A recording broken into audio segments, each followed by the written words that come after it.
Okay, so hello students, this is just a continuation of chapter 4 from last week. Let me just play.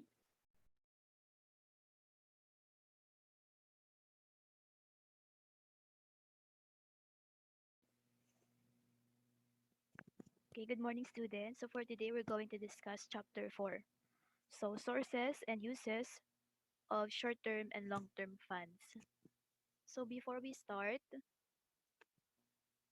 kamusta yung yung business plan nyo? May isang group na nagsisend sa akin, yun. So meron pang other two na hindi pa nakakasend. Okay. Sa sa horizontal tsaka vertical analysis nyo,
okay.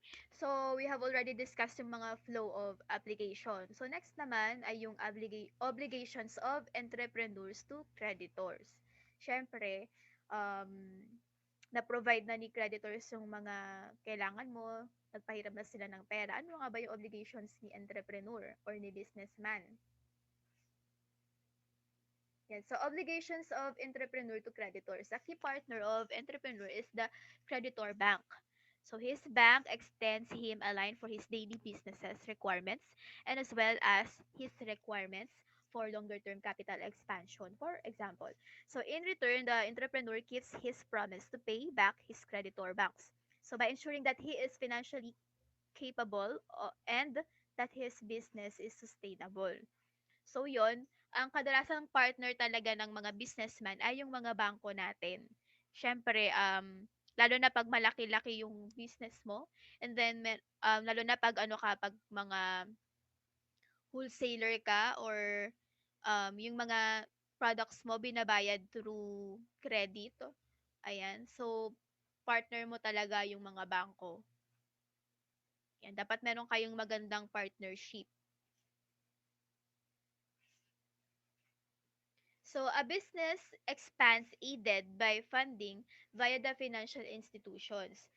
The entrepreneur gives his skill and know-how to grow the business, employ and train and monitor his business operations. So, as a businessman, syempre, ang duty mo is to train people. Yung, kunyari, meron kang mga empleyado, dapat matrain mo sila na to do their duties. Ayan, para magkaroon tayo ng profit. Ayun, syempre yun din naman yung goal natin as a businessman, to maximize our wealth, tapos to gain profit. So, isa sa mga um, duty din natin at obligation is to train our employees and magkaroon ng mga decision making to grow our business. Yan. Syempre, you should have the skills. And as a businessman, dapat nagkakaroon ka din ng mga sarili mong seminar. Ganon. Nagbabasa-basa ka din. Nag-aaral ka din.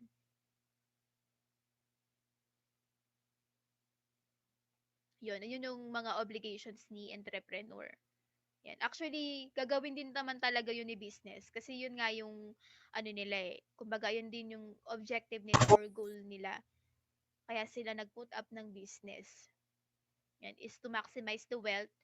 Yan, to gain profit. Ayan.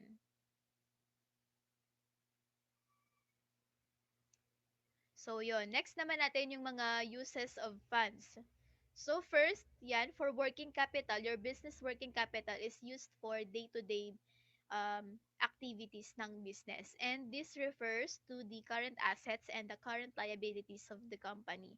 So, yung working capital, current asset, less yung current liabilities. Ayun na yung working capital natin.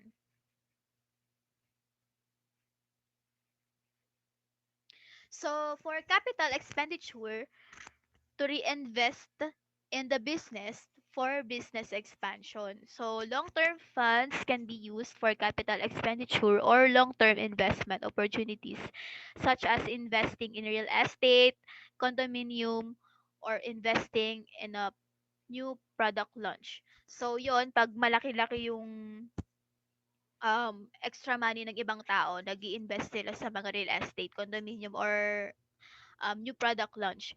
Also, para mag-expand din yung ibang business, nangungutang din sila sa bangko. Yan. Or other investment companies for long-term funds. Yan. Usually, good long-term investments are found in markets that are less competitive, where barriers to entry are high to keep out would be competitors.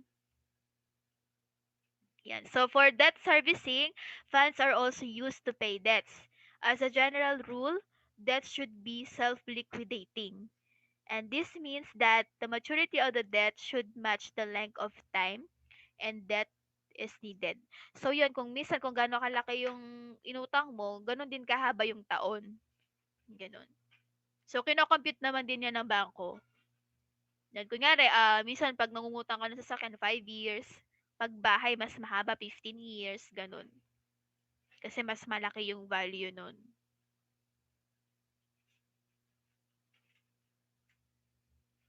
Okay? So, I guess that's all for our chapter 4. May questions ba, clarifications, or meron kayong di naintindihan?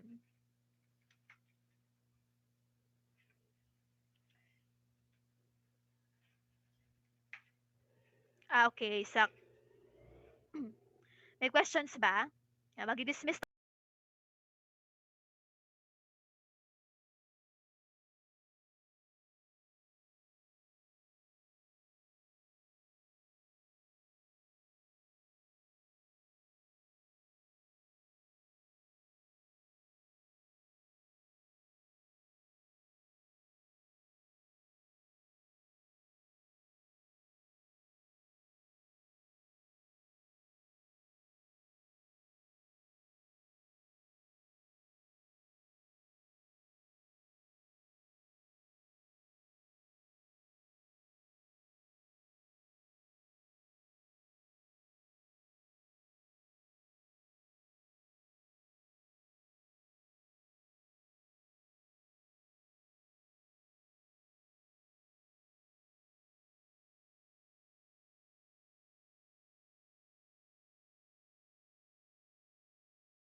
Okay, so good afternoon again.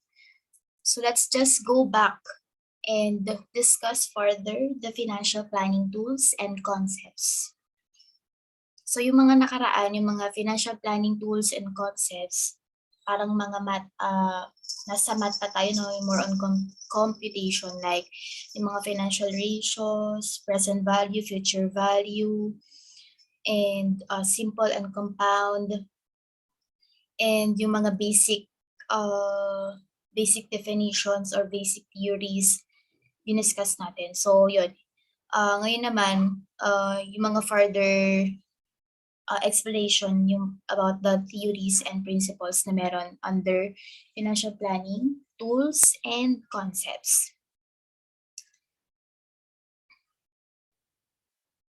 Okay, so under financial planning tools and concept, we have the financial planning process, yung budgeting, working capital policy, and working capital tools and techniques. So we have already discussed this, no, pero ano lang, parang mga overview lang kasi more nag-focus tayo more on dun sa mga computation kasi mahalaga yon. Then saka natin i-discuss pa, no, yung mga definitions doon under ng financial planning tools and concepts.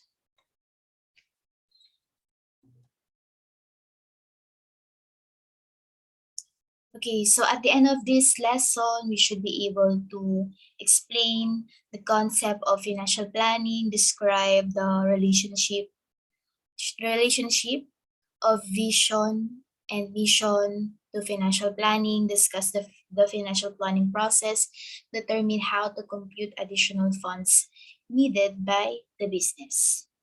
So when we say financial planning, it is applied in both public finance and business finance, or yung tinatawag nating mga private finance or even personal finance, yeah. So maraming nagfi-financial planning, hindi lang yung public, hindi lang yung private, even us, yung mga household, kailangan ng financial planning. So an inherent activity for existence and survival. Okay? So actually kasama nga to sa sa hierarchy of Maslow, part ng security. So hindi lang dapat na may bahay ka, hindi lang dapat na meron kang damit, meron kang nakakain sa araw-araw para masabing ikaw ay secured, no? As well as yung finance natin dapat secured din. Okay, so financial planning process involves setting up long-term and short-term goals. Okay, so aside sa short-term goals, dapat meron din tayong long-term goals. Or hindi lang dapat puro long-term, no? Like lahat ng investment natin parang ma-harvest pa natin after 10 years. So hindi dapat, no? Dapat meron pa rin tayong pang short-term goals, yung mga immediate like mga emergency funds, yung mga savings na madali natin makukuha if in case na merong mga unexpected events. So dapat may ganun tayo. No? Hindi pwedeng puro ipon lang ng ipon na pang long term. Okay? Dapat meron din tayong short term goals. And last, and the third, financial plan must be firmly anchored on the trust of the business, both strategic and tactical. Okay, so what is the comparison or what is the difference between the long-term and short-term planning? Okay, so persons involved, when we say long-term planning, more participation from top to management. We are talking about the business, no? So pag may mga long-term planning tayo, so usually talaga malaki yung budget na kailangan pag long-term planning. For example, isa sa mga best example ng mga long-term planning or long-term financing is yung mga infrastructure and then yung ma-maintain natin yung profitability ng isang business. So more likely, may participation to ng top management. Okay, so syempre kailangan nila ng approval, kailangan nila ng kailangan nilang mabasa lahat, no, ng mga pros and cons ng proposal na yun. Short-term planning, sino yung mga involved dito? Top management is still involved, but there is more participation from lower managers. For example, yung mga production, marketing, personal finance, and plant facilities, because their inputs are crucial at the stage since they are the ones who implement these plans. For example, ano ba yung mga possible nating short-term goal or short-term planning? Is, for example, we aim to increase the sales by 30% this quarter. Yan. So, sino ba yung mga involved para mapa-increase natin yung sales, di ba? Yung mga nasa operations, yung mga nasa production, and hindi masyadong kailangan ng involvement ng top management, though kailangan pa rin ng approval, kailangan din nilang makita yung stability ng production. Pero more likely, yung mga nasa lower level managers and even the analyst and mga associates, sila yung mga involved, yung mga nasa operations. Time period, when we say long-term planning, 2 to 10 years. Parang non-current. While yung short-term, of course, 1 year or less. Level of detail, less. And for the short-term, more. Yan. And usually pag parang pag i-compare natin sa business plan, pag long-term planning, para tong vision. While yung short-term planning naman is part ng mission. Okay? Focus, direction of the company. So yun, no? Parang kung ihahalin tulad natin sa vision, no? For example, we want to be the best company in this city. So parang lahat ng objectives, lahat ng mga processes nyo is aligned doon sa objective nyo na to be the number 1 company. Okay, while yung yung sa short-term planning naman, since it's the mission of the company, so everyday functioning of the company. So for example, to provide a quality product, to provide the best product in this town, ayan, to acquire more customers. So ayan yung mga day-to-day activities natin sa operations and sa company.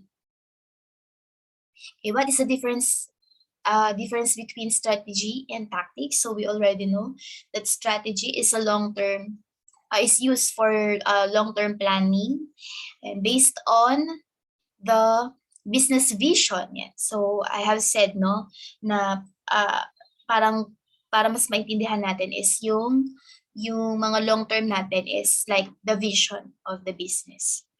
Okay. Designed to achieve corporate activities, commit most of the business resources.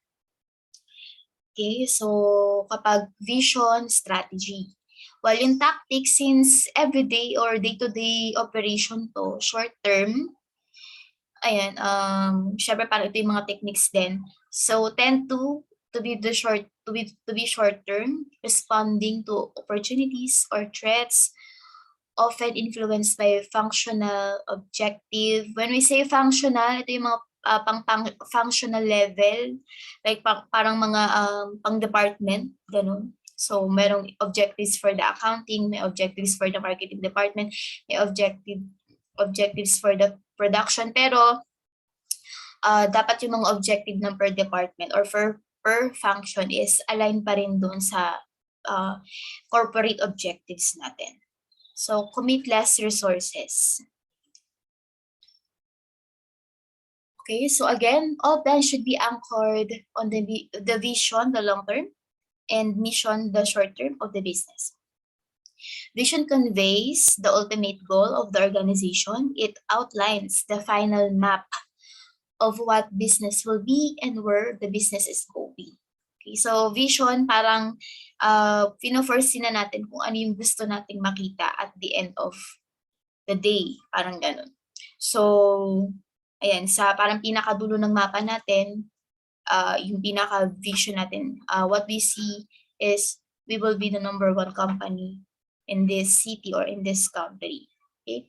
So this is the guiding star for all the plans, policies, and strategies of the business. Hence, all business activities to be undertaken at present or in the future should be on the vision. Yan. So to be the premier rural bank in Mindanao. And so mission, on the other hand, sets the current business activities and outlines what the business is for. Parang mga day-to-day operation natin. It defines as well the nature of the business. It lists relevant undertakings and carries out or implements various projects for the realization of the vision. Okay, so a rural bank providing complete and low-cost agriculture banking services to farmers across the Mindanao. So for example, align pa din naman siya sa vision, but kasi doon sa vision, as we can see, parang output agad, yung final agad yung nakikita natin. While sa mission, dito ini-state kung ano yung mga dapat nating gawin everyday to meet our vision. Okay? So goal states where all activities and operation of the business are directed. It is the refined version of the company's vision. Parang kumbaga mas detailed yung mission ng vision. So if the vision presents the desired end state of the business in its broadest term, the goal sets in a more specific medium the general end of the business. Okay, so for example, to expand the rural banking activities in various parts in Mindanao, to increase the quality of loan portfolio extended to farmer borrowers. Okay, so objective, when we say objective, on the other hand, is specific and short-term, and usually the business express this in quantifiable terms. Okay, so parang ang pinagkaiba kasi ng goal sa objective, yung objective kasi mas specific.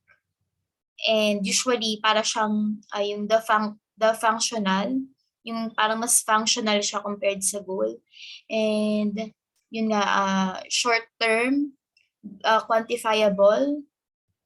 And so it present in a very clear terms the action that must be taken by the business in order to meet its goals. It is refined version of the mission statement. Okay, parang kumbaga pag sa mga business research, yung objective natin is yung the refined version ng mission statement natin. Kumbaga may numbers na, no, yung nasa mission natin. Okay, for example, to open 2 branches every year. For example, yung mission natin is to expand the branches. Ayan. And then to increase loan portfolio, but pag kinonvert na natin siya into objective, nagkakaroon na siya ng numbers or measurement. Like every 2 years, kumbaga parang mas specific yung mas specific yung objective compared dun sa goal. Okay, so financial planning process. Actually, yun nga, yung gaya nga nasabi ko nung dati, yung financial planning process is, pwede ka naman mag-create ng sarili mong financial planning process, no? Kung ano yung effective dun sa activity na ginagawa mo. For example, kung personal financial yung ginagawa mo or personal finance, so you can create your own financial planning process. Depende sa goal mo, and depende rin sa pagiging aggressive mo, no, sa pag-iipon or sa pag-handle mo ng pera. Okay, but usually ito yung financial planning process. And siguro pag mga beginner, you can just copy this financial planning process. So for the step 1, we need the forecasting setting on sales costs, expenses, and capital expenditure. Okay, so before we start the planning, before we start to analyze and review and implement, dapat check muna natin yung mga existing ng data. Okay? Like, para magkaroon tayo ng guidance or guide na tinatawag. Yan. We can check the sales, cost, expenses, and capital expenditure, and through that, we can forecast. Okay, parang budgeting, no? In another word, budgeting. Okay, so yun. Step 2, preparation of projected financial statements. So after we have gathered, parang ano din to yung part din to ng forecasting sa sa business plan nyo, yung chapter 4. Okay, so you can follow this steps. So yung una, forecasting. So I think you have already gathered kung ano yung mga possible na sales based on cost or kahit yung mga cost, expenses, and capital expenditure. Okay, so again, kung manufacturing yung natin, yung business natin, or kayo yung nagke-create ng product nyo, so hindi lang yung mga ingredients, hindi lang yung mga packaging, hindi lang yung mga equipments yung i-consider natin. So, we still need to consider other expenses such as, syempre, yung labor, yung effort nyo, no? Yung effort nyo, yung mga electricity or yung mga ibang yung mga utilities. So, you can just estimate, no? And siguro kung magre-rent kayo ng place, so you still need to consider that. Parang conservative tayo. Like, we rather assume or expect loss rather than the profit or the benefit. Okay, so lahat ng types na expenses na involved in creating the product, not directly, even the indirect cost or expenses, we need to consider that. Or else, magkakamali tayo ng costing. Kahit mag-mark up pa tayo, so baka malulugi pa rin tayo kasi meron tayong mga iba't ibang gastusin na hindi natin nailista. Okay, so that's the first step. Yung kunyari nag-create na kayo ng product, ilista nyo na lahat ng possible na gastusin nyo. So kapag gumawa tayo, nag-prepare na tayo ng projected financial statement, madali na lang. Okay, kasi through those expenses, makakagawa agad tayo ng income statement, and then, dire-diretso na yun. Okay, so just let me know if done na yung ibang yung ibang mga requirements na dun sa business plan, so we can proceed per group na lang siguro, per group sa pag-create ng projected financial statement. Pero yon, next quarter pa naman to, pero at least ngayon pa lang malista nyo na lahat ng possible cost or expenses dun sa product nyo. Okay, analysis and evaluation of the project. For the step 2, preparation of the projected financial statements. Okay, so usually nagpe-prepare tayo ng 5-year na projected financial statement. So yun nga, unang-una, di ba, nag-consolidate na tayo lahat ng possible expenses, and through that, we can now create the first year income statement and the first year na balance sheet, or yung tinatawag nating yung income statement and balance sheet. So from that, meron na tayong first year, yung tinatawag nating year 1 na financial statements natin. And then saka tayo makaka-create ng year 2, year 3, year 4, year 5 galing doon sa data natin sa first year. Okay? So we can consider na parang we are expecting na magtataas ng yung customer nyo, tataas ng by 20%, and then yung production nyo tataas ng 20%. So at least meron tayong data. Okay, so mahalaga yun. Unang-una yung kolektahin again yung mga expenses nyo.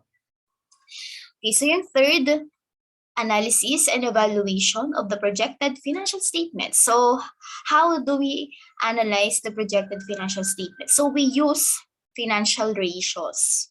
Okay, so if you have already familiar with the liquidity ratio, yung mga equity to debt ratio, mga accounts receivable turnover, ayan, ayun yung mga gagamitin natin. Okay, so familiar na kayo, nakapag-compute na kayo. So kapag nagawa na natin yung projected financial statement natin, so we can compare, siguro kahit yung mga year 1 to year 2 lang. Yan, so we can check kung gaano kalaki yung nagbago, like yung sa liquidity ratio, yung or yung mga horizontal analysis din. So we can use those financial ratios. Okay, so again, no, mahalaga no, na nailista natin yung expenses natin para dire-diretso yun. Okay?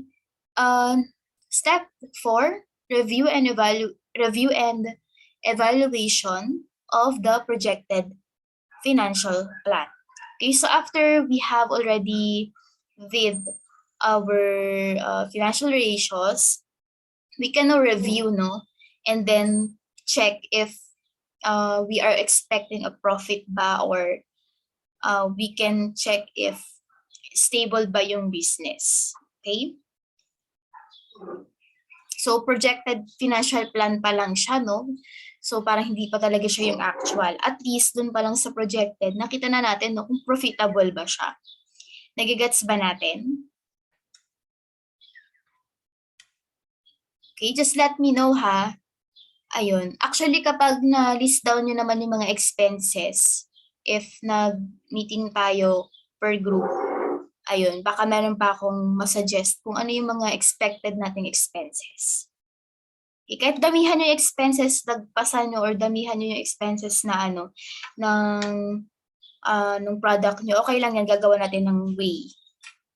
Yan. Pwede nating bawasan, pwede nating dagdagan. Okay?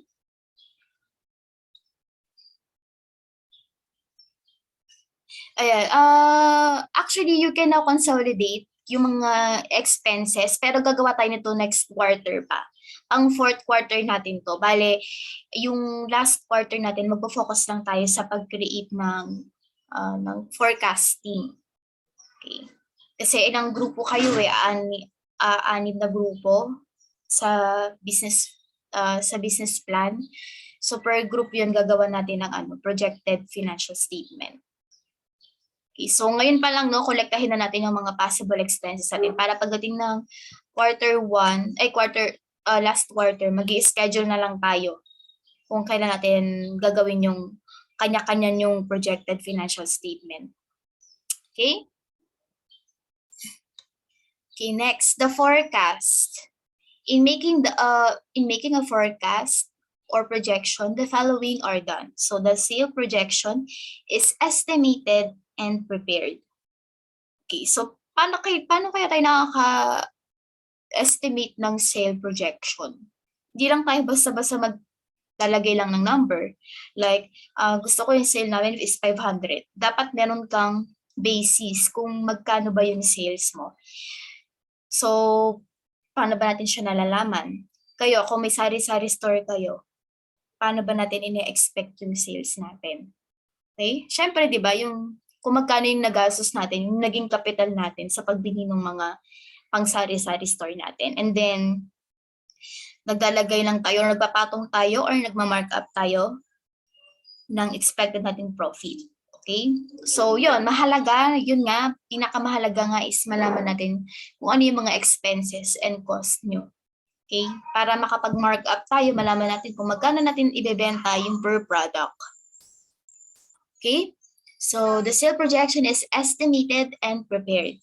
The production schedule, together with the estimated cost of production, is computed and prepared. Okay? So, ayan, lalo na kapag manufacturing, and then siguro may per step, no, yung paggawa nyo ng product, kailangan nyo ng production schedule. Or, if hindi nyo naman kayang mag-create everyday, yung iba yung ginagawa nila yung mga bulk order, like, kino-collect muna nila lahat ng possible na order sa kanila gagawin. So yun, depende yan sa business eh. And then the cost of production, so again, no, aside dun sa ingredients, aside dun sa parang yung product na involved or yung nandun talaga nakikita sa product. Aside from that, mga direct na yun, is meron pa tayong mga indirect. Yan, mga cost of production. Like, syempre, no, yung equipment. Yan. The marketing and administrative expenses. Yung part to ng mga indirect expenses or indirect, indirect expenses. Okay, so like hindi talaga sila hindi talaga sila directly involved in creating the product, but they are necessary. Okay, additional funds requirements are determined. The projected financial statements are prepared. Okay, so additional fund requirements are determined. So for example, na-estimate na natin yung mga expenses natin, tapos ito lang yung capital natin. So maybe, no, we can require more funds. The projected financial statements are prepared. So again, no, after we have estimated or we have consolidated all the expenses, then nakapag-check na tayo kung magkano yung possible income natin through computing the expenses. Then we can now create our projected financial statements.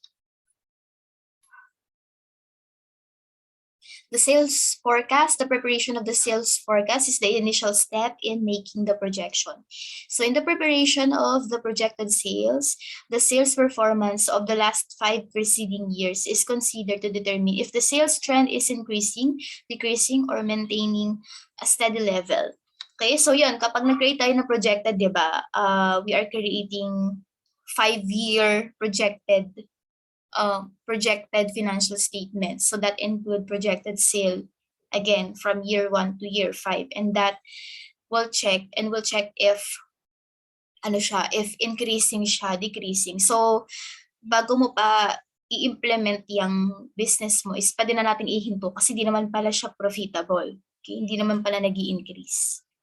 Next, different forecasting tools are used to predict future sales, like simple moving average, weighted moving average, arithmetic straight line, arithmetic geometric curve, high-low point method of least square. So di ko na ito i-discuss isa-isa, no? Kasi pang pang higher year na siya.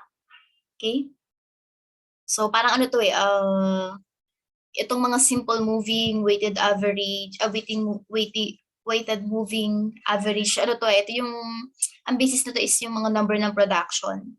And they're going to check yung future sales.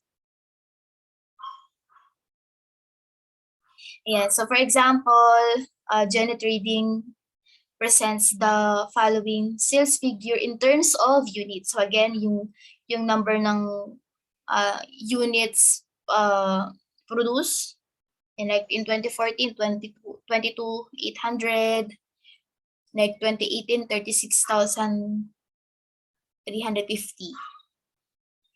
Okay, so the business applies the arithmetic geometric curve to determine the projected sale in 2019, percentage of increase every year, and then average change percentage. Yan. So, di ko na siya masyado i-discuss, no? Parang part na rin siya ng business mathematics din eh. Parang break-even din. Though, we'll not discuss this further. Okay. The sale forecast, other factors that highly influence the result of the projection include the marketing information such as environmental analysis, consumer buying behavior, competitors' possible marketing move, government programs and priorities, possible new entrants and threats of suppliers and buyers, marketing mix strategies. Okay, so when we do projected financial statements, yan, marami tayong kino-consider. Okay, so hindi lang yung sarili nating opinion, like yung sa sales, we are expecting 30% increase sa number ng customer natin, so lalaki ang sales natin. So isa sa mga consider natin is yung itong mga nabanggit. Okay? So for example, mga inflation rate or yung naging buying behavior, yung naging trend. So yun, parang aside dun sa sarili nating opinion, we still need to do research kung ano ba yung nangyayari sa market. The production schedule, before preparing the production schedule, and then projected sales figure must be finalized because this schedule is highly dependent on the sales forecast. So the production schedule simply shows the cost of making or producing a product. So it reflects the following information: yung number of units, direct labor cost, manufacturing overhead cost, desired inventory level. So ito yung manufacturing overhead cost. Ito yung mga sinasabi kong mga indirectly involved in creating the product. Okay, so parang hindi talaga sila yung makikita natin or yung nilalaman mismo ng product na nabili natin. Pero necessary sila para mag-operate yung business at para ma-produce yung product. For example, yun nga yung mga administrative expenses, yung mga marketing advertisement, yung mga sweldo ng mga accountant, yung mga sweldo ng managers, ng management, human resource. So yun, di naman sila yung nag-create ng product, di ba? Meron tayong mga tawag dito, yung mga nasa machine. Ayan. So merong mga ganun, yung mga tinatawag na back office. Hindi sila directly nag-create ng product pero necessary sila, no, para mag-operate yung business. So part sila ng mga overhead cost.